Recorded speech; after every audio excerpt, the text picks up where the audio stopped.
Alors, imaginez un seul instant que votre avenir ait été décidé par le nombre de livres qui étaient disponibles dans votre école. Et si, en réalité, les grandes idées de demain restaient invisibles tout simplement parce qu'elles naissent dans des environnements où apprendre est un luxe. Je m'appelle Gabriela Guimby, et si je suis là, devant vous, pour vous parler d'éducation, c'est parce que j'en ai moi-même exploré les frontières. Alors, lorsqu'on analyse notre environnement aujourd'hui, on comprend que l'éducation fait face à un double défi. Le premier, il est visuel. C'est un manque de moyens, un manque de matériel. Des classes sous-dotées où, des fois, apprendre devient un acte de courage. Mais il en existe un autre, beaucoup plus sournois, beaucoup plus discret, qui est le modèle éducatif lui-même.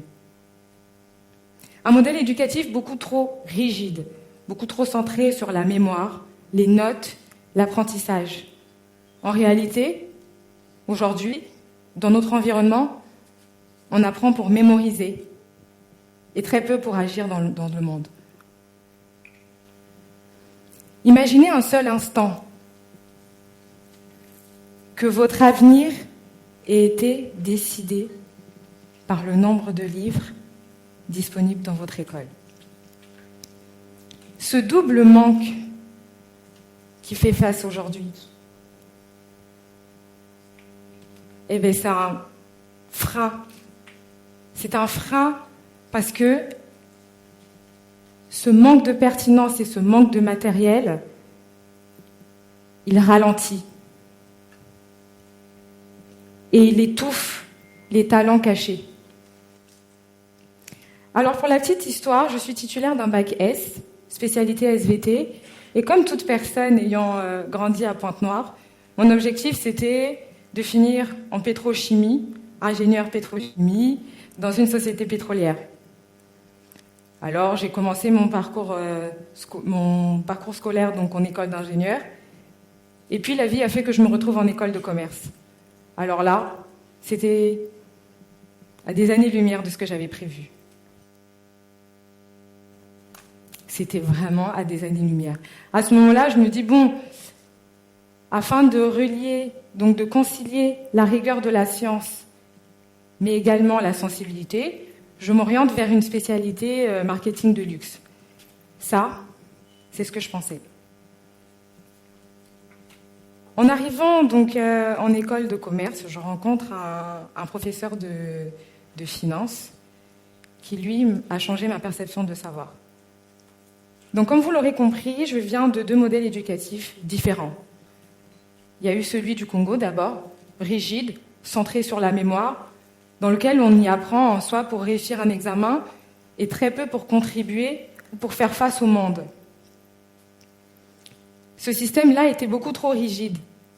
Et donc j'étais, on va dire, dans un box. L'école de commerce, elle, m'a permis de, comme on dit, think outside of the box. Et grâce à ce professeur-là. Une autre vérité que cette école m'a également permis de comprendre, c'est que notre milieu manque de figures inspirantes. Ce professeur de finance, africain comme moi, m'a permis de comprendre que la réussite est une possibilité. Qu'il est possible de réussir même lorsqu'on n'a pas prévu que notre chemin se passe comme on l'avait imaginé. Et c'est peut-être ça. Dans les milieux sous-dotés, c'est ce qui nous manque, en vrai. Des figures inspirantes. Des repères qui montrent que la réussite n'est pas une option. Que c'est un choix. C'est se réinventer. Réinventer l'éducation dans les milieux sous-dotés, c'est transformer le manque en moteur d'innovation.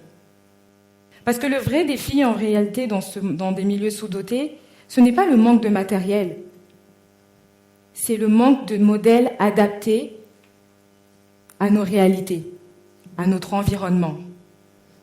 Parce que tant que l'école n'enseignera pas à agir, à contribuer, elle continuera de produire des étudiants, des élèves qui sont sans perspective.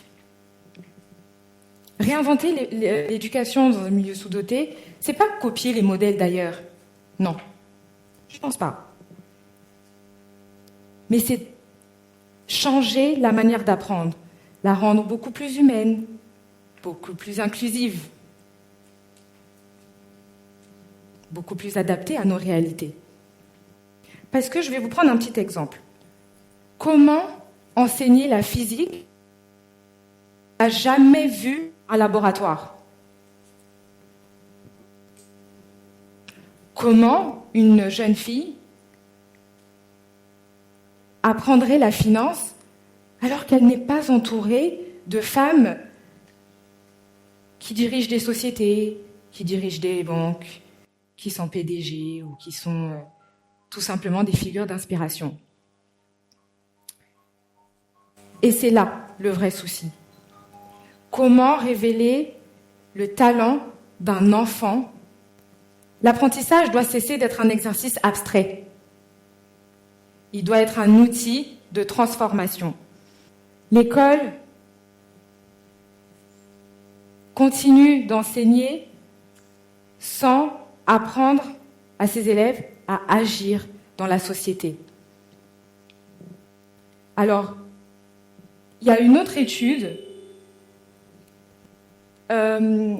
menée par l'UNICEF qui montre que 15% des enfants aujourd'hui dans le monde sont dits enfants difficiles. Mais en réalité, sont-ils réellement difficiles? Ou sont-ils juste différents? C'est notre système éducatif qui est beaucoup trop rigide, qui aujourd'hui les classe dans une certaine, comme je dis, box. Alors qu'en réalité, l'éducation, c'est to think outside of the... Les enfants sont dits difficiles alors qu'ils ont tout simplement besoin d'outils, de modèles éducatifs adaptés afin qu'ils révèlent un certain talent. La salle de classe est un laboratoire d'idées.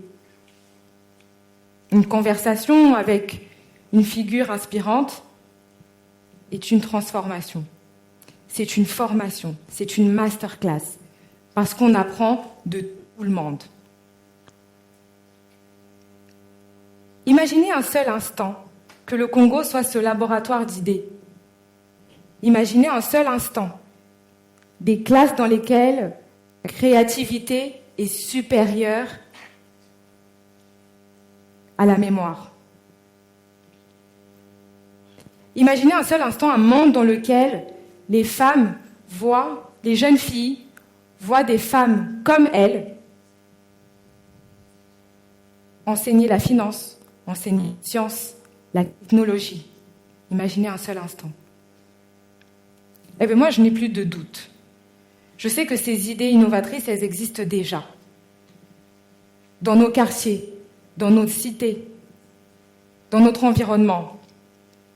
Moi, je rêve d'une Afrique dans laquelle les salles de classe sont des usines de transformation. Parce que l'éducation ne doit pas être un privilège. Elle doit tout simplement être adaptée à son milieu. Imaginez un seul instant qu'aujourd'hui des grandes figures, qu'aujourd'hui des grandes pointures de la réussite africaine organisent des événements comme ceux-ci, avec beaucoup plus d'étudiants. Et pas que d'université, le collège, le lycée, afin d'inspirer les plus jeunes et qui grandissent avec ça dans leur mindset. Hier, j'ai discuté avec un monsieur très intéressant qui m'a fait comprendre que la réussite, c'est le mindset. Prenez-moi comme exemple, si vous voulez, ou d'autres personnes. Moi qui étais prédisposée à avoir une carrière d'ingénieur en chimie, et aujourd'hui évolue dans la finance, est-ce que c'est pas ça, le réel sens de l'éducation? Savoir se réinventer, s'adapter à son milieu. Parce qu'au fond, l'éducation n'est pas un lieu, c'est un mouvement. Et ce mouvement, il commence ici et maintenant. Je vous remercie.